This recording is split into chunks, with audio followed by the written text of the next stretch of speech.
Buen día, ¿cómo están? Bienvenidos. Mi nombre es Saúl López Santizo. En esta hora les tengo una interesante reflexión basada en la segunda parte del capítulo 1 del libro de los Hechos de los Apóstoles. Y vamos a contestarnos la pregunta: ¿qué hubo en el aposento alto antes del día del Pentecostés?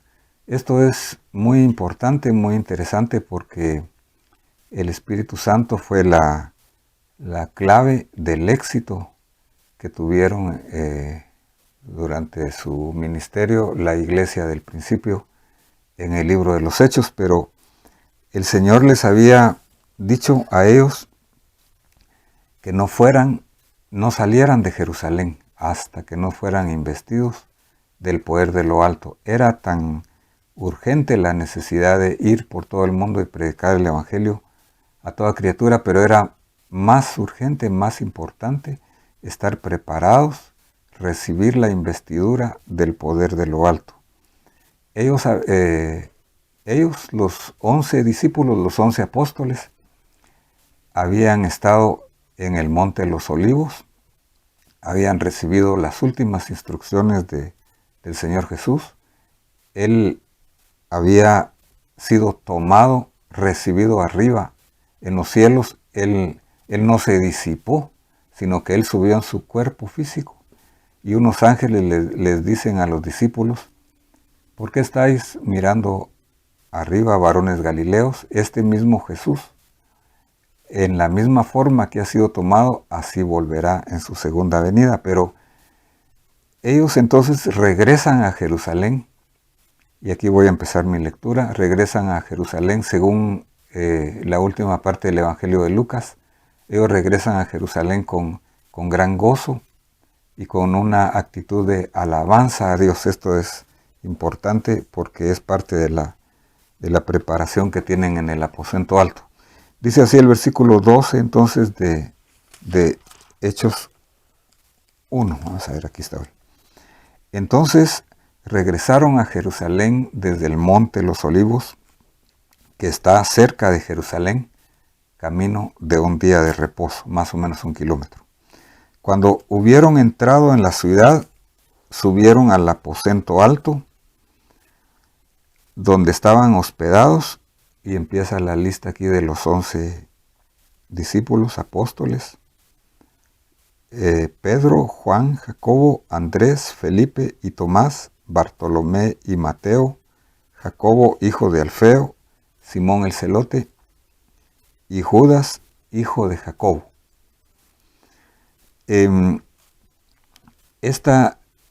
Este aposento alto era el segundo nivel de una casa.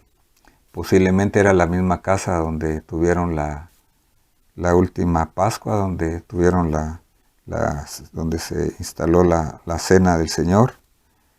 Y ahí fue donde ellos se preparan. ¿Cómo se prepararon entonces?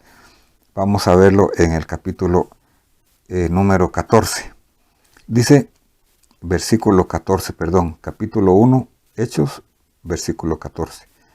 Todos estos, o sea, los 11, estaban unánimes, entregados de continuo a la oración, junto con las mujeres y con María, la madre de Jesús, y con los hermanos de él. Entonces voy a hacer las siguientes anotaciones aquí. En primer lugar, ellos estaban unánimes. Una bendición que nosotros tenemos es estar en un mismo ánimo, unánimes, estar en un mismo espíritu y estar en una misma mente. En otras palabras, estar de acuerdo. Hay un secreto en la oración, y uno de los secretos es que cuando se ponen de acuerdo, con dos que se pongan de acuerdo aquí en la tierra, el Señor contesta la oración. Voy a irme ahora a Mateo 18, que dice así: en verdad os digo, les dice Jesús enseñándole a sus discípulos, todo lo que atéis en la tierra será atado en el cielo, y todo lo que desatéis en la tierra será desatado en el cielo.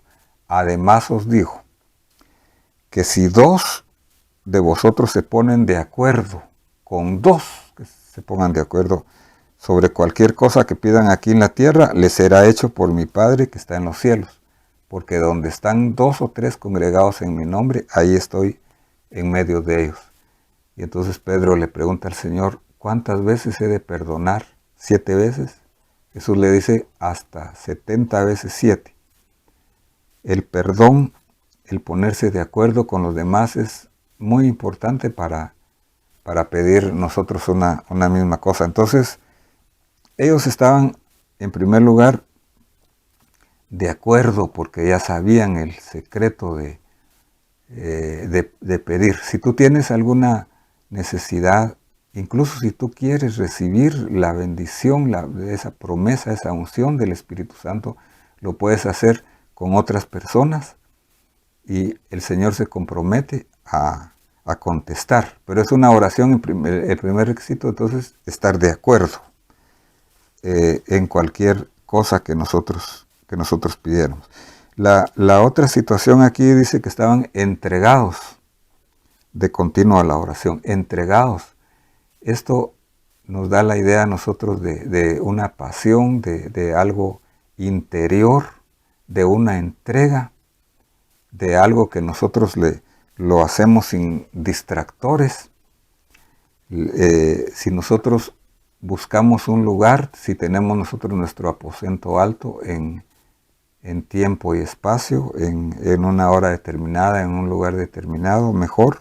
Si lo hacemos en lo individual o en lo grupal, el que habita en lo secreto del Altísimo, dice la versión hebrea, morará bajo la sombra del Omnipotente, y entonces el Señor se compromete a oírnos, pero entregado, clama a mí, y yo te responderé y te enseñaré cosas difíciles que tú no sabes. Cuando uno muestra su necesidad espiritual, bienaventurados los que muestran su necesidad espiritual, porque de ellos es el reino de los cielos. Y luego dice de continuo, nos da la idea de perseverancia, de no desmayar. El Señor les dice en Lucas 18:1, les cuenta una parábola por la necesidad de orar siempre y no desmayar. Primera Tesalonicenses 5:17 dice Pablo, orad sin cesar, orad en todo momento. Y dice Isaías 26:3, tú guardarás en completa paz aquel cuyo pensamiento en ti persevera, la perseverancia.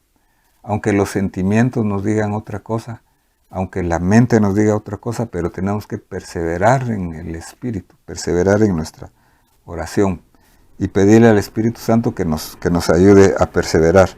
Pero ellos estaban entonces de continuo, estaban perseverando en la oración. Tú guardarás en completa paz, dice Isaías 26, aquel cuyo pensamiento en ti persevera por cuanto en ti ha confiado. Cuando confiamos en Él vamos a perseverar, y cuando perseveramos nos vamos a llenar nosotros de más fe. Ellos tenían una promesa del Padre, ellos tenían una promesa de Jesús, que el Espíritu Santo iba a venir sobre ellos dentro de no muy pocos días. Ellos no sabían cuándo iba a venir, pero sabían que Dios es fiel a sus promesas. Entonces tenemos nosotros que confiar en la fidelidad de Dios, en la fidelidad de las promesas de su palabra. Tenemos que ponerle en nuestra oración una palabra a Dios, buscar un texto y usar ese texto cuando oramos, porque Él es muy fiel a sus promesas. Dios nos ama con amor eterno. Él tiene una fidelidad muy grande, más grande que la que cualquiera de nosotros pueda tener. Entonces dice que estaban unánimes, entregados a la oración y de continuo. Estos 3 elementos tenía la oración de estos primeros discípulos, que fue la primera iglesia en el libro de los Hechos. Dice que estaban con María, la madre de Jesús, y con los hermanos de él. Es interesante que los hermanos de Jesús que no creían según Juan 7:5 nos dice que no creían, ni sus hermanos creían en él. Pero aquí ellos tenían una experiencia del Cristo resucitado. Ya no miraban a Jesús en la carne, sino lo miraban como el Hijo de Dios. Nosotros tenemos que tener también la experiencia de conocer y de recibir a Jesús como el Hijo de Dios, de tener una experiencia, una relación personal con el Cristo resucitado, como la tuvieron los hermanos de Jesús, incluyendo a Santiago, a Judas también. Muy bien, entonces, otra de lo que queremos aprender en esta lectura es que durante la oración, estos 10 días que estaban ahí, dice que por aquel tiempo Pedro se puso de pie en medio de los hermanos, que era un grupo como de 120 personas que estaban reunidas ahí, y les dijo: hermanos, tenía que cumplirse la escritura que por boca de David el Espíritu Santo predijo acerca de Judas, el que se hizo guía de los que prendieron a Jesús, porque era contado entre nosotros y recibió parte en este ministerio. Y dice el versículo 20 luego, dice: en el libro de los Salmos está escrito que sea hecha desierta su morada y que no haya quien habite en ella y que otro tome su cargo. Entonces, tenían que tomar una decisión que era muy importante. Tenían que reestructurar a cómo estaban los discípulos, los 12, porque Jesús había llamado a 12 discípulos, pero uno le había traicionado y se tenía que reponer, reemplazar. Esa era otra, no solo decisión, sino que era parte de estar ellos preparados para recibir la bendición que estaban buscando. Cuando nosotros estamos pidiendo algo al Señor, tenemos que hacernos un examen a nosotros mismos, saber qué tenemos que cambiar, qué tenemos que poner, qué tenemos que reestructurar. La oración, parte de la oración es nuestro autoexamen. Y en ese autoexamen tenemos que hacer lo que hizo Pedro aquí, basarse en la Escritura. ¿Qué dicen las Escrituras? ¿Qué dice la palabra de Dios en primer lugar?